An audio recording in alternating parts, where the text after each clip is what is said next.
Bismillahirrahmanirrahim. Dari Aceh hingga Papua, kita berkumpul di Jakarta. Sambutlah salam dari saya, itu tandanya kita bersaudara. Assalamualaikum warahmatullahi wabarakatuh.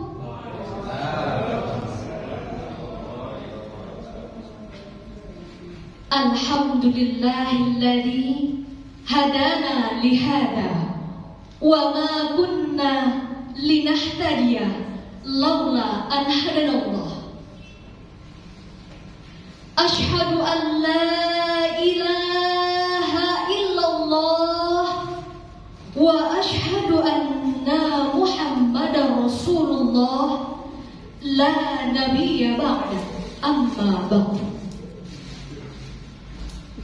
Puji syukur kepada Allah Subhanahu wa Ta'ala, Tuhan yang Maha Esa, Tuhan yang Maha Kuasa,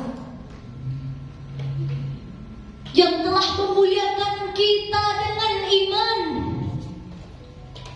yang telah memberikan petunjuk kepada kita menuju keagungan syariatnya.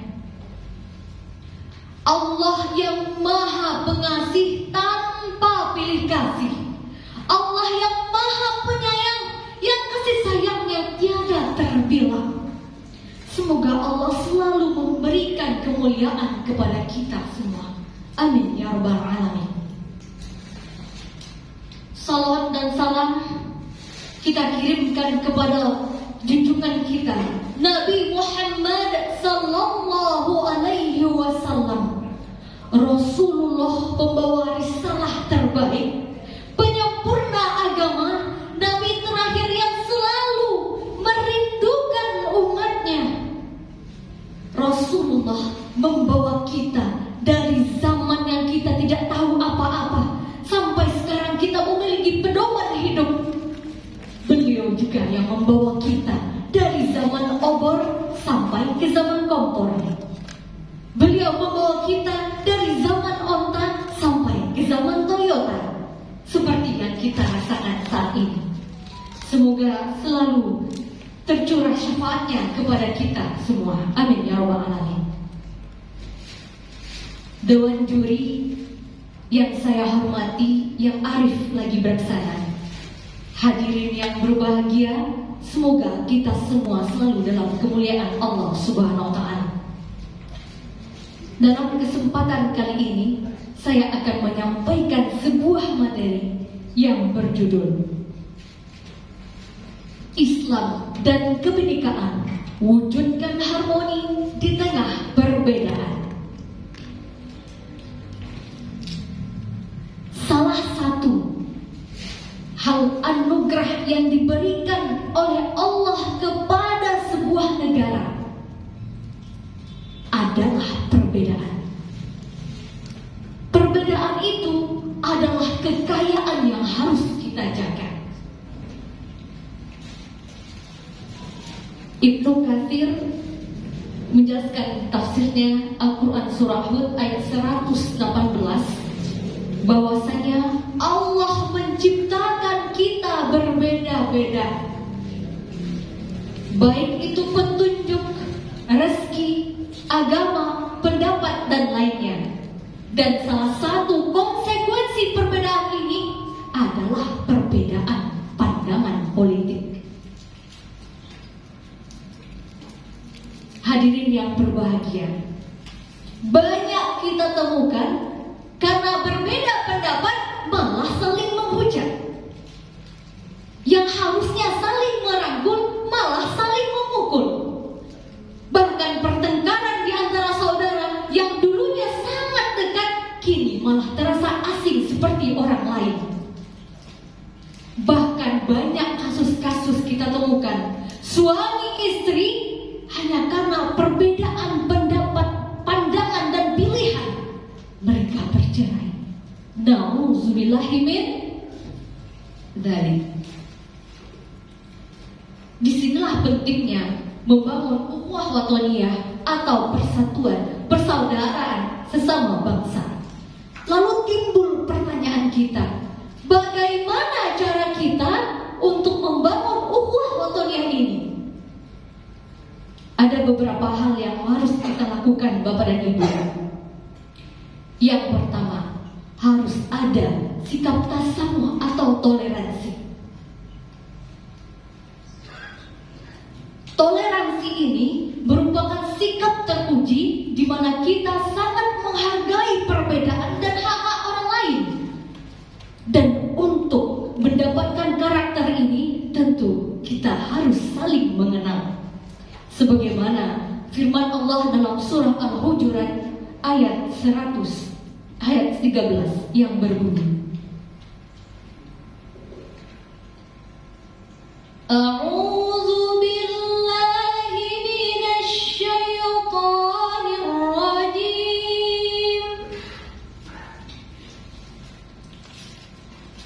Bismillahirrahmanirrahim.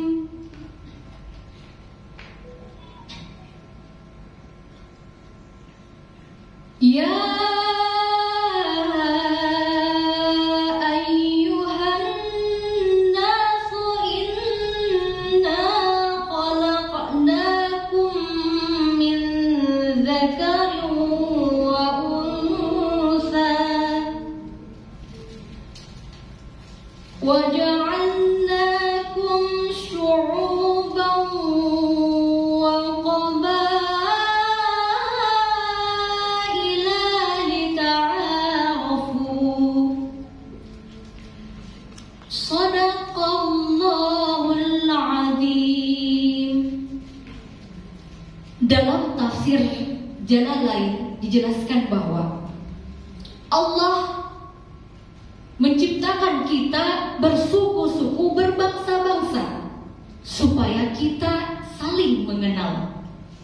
Di sini Bapak dan Ibu tidak hanya mengenal nama saja. Seperti saya, nama saya Devi, saya dari Sumatera Barat. Tidak cukup itu saja Bapak dan Ibu. Sumatera Barat itu bagaimana tradisinya, bagaimana makanannya. Jangan sampai seseorang dipaksa memakan gudeg, padahal setiap harinya harus makan nasi Padang. Di situ pentingnya mempelajari toleransi, karena ada tradisi dan budaya yang harus kita pahami dan kita dalami. Selanjutnya yang kedua Bapak dan Ibu, harus ada karakter cinta tanah air. Hubbu waton minal iman. Cinta tanah air ini sebagian dari iman. Sebagaimana Rasulullah berdoa dalam sabdanya, Ya Allah, tumbuhkanlah rasa cinta tanah air Madinah ini sebagaimana kami cinta kepada kota Mekah atau melebihinya. Tumbuhkan sense of belonging, rasa memiliki kita terhadap tanah air ini. Kemudian yang ketiga adalah ta'awun atau tolong menolong, atau yang lebih akrab kita dengar gotong royong Bapak dan Ibu. Sebagaimana dalam surah Al-Maidah penggalan ayat 2 yang berbunyi, Bismillahirrahmanirrahim. Wa ta'awanu 'alal birri wat taqwa wa la ta'awanu 'alal itsmi wal 'udwan.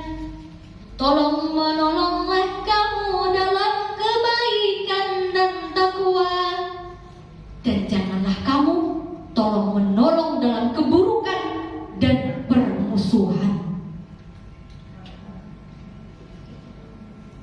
Bapak dan Ibu, hadirin yang berbahagia, kita semua harus bekerja sama, tolong menolong untuk menjaga tanah air ini.